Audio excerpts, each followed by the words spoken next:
everybody, and thank you so much for coming out on a Saturday evening tonight. So who is this guy Larry Hogan that we're talking about? The guy that we just see in this TV commercial.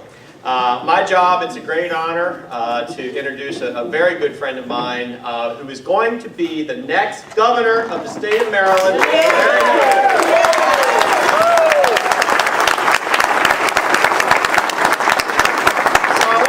Frame this a little bit and talk about a couple things this evening before I introduce Larry. And I'm going to try not to steal too much of his thunder here, but a couple things that I want to talk about. Number one, the stakes of this election.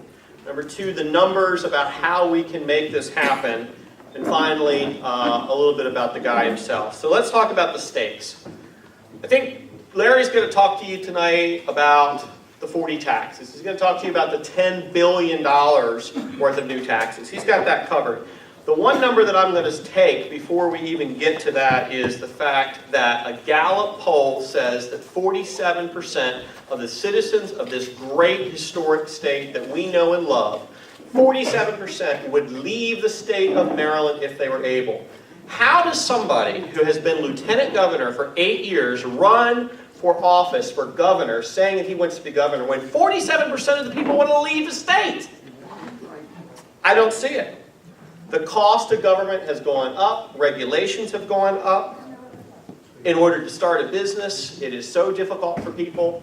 It is so difficult to raise a family in the state. We are no longer a moderate state in terms of our governance in the state. We have gone not only to the left, but to the far left. Right. We compete with California now about who can do the wackier, goofier thing. Yeah.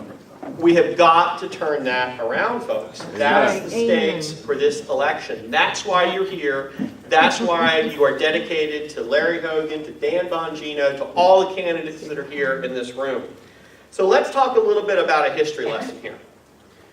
In 2002, we all remember Bob Ehrlich beat a unpopular, lackluster Kathleen Kennedy Townsend, who was at that time the lieutenant governor. He beat her in the state by 65,000 votes.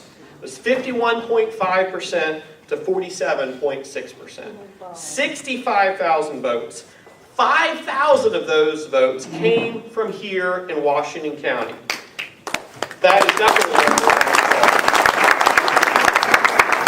that was 26,302 votes. Remember that for a second.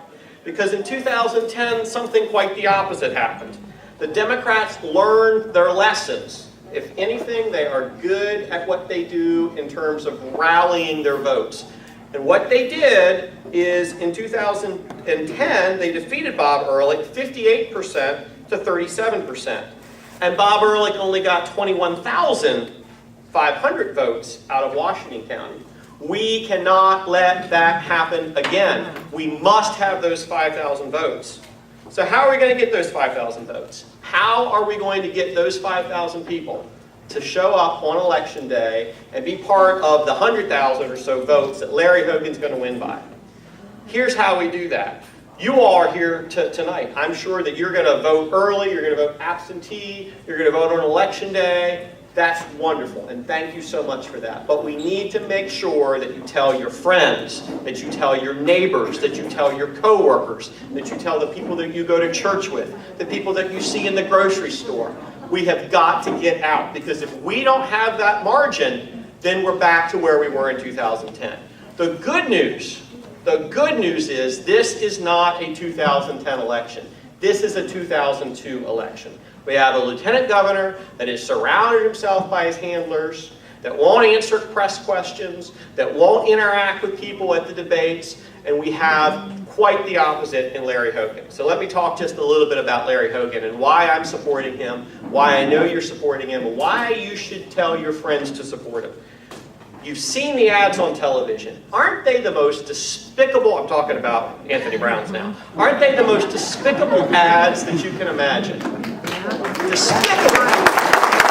Gutter trash what this administration is attempting to do to Larry Hogan. Distorting his record, saying things that are simply not true because they're desperate, because the polls are so close, because the election is so close, and that they know that this man, Larry Hogan, can be elected for governor because he has a plan. He has ideas. He has ways that we can turn this state around, how we can reverse the hole that we have been digging for the past 8 years.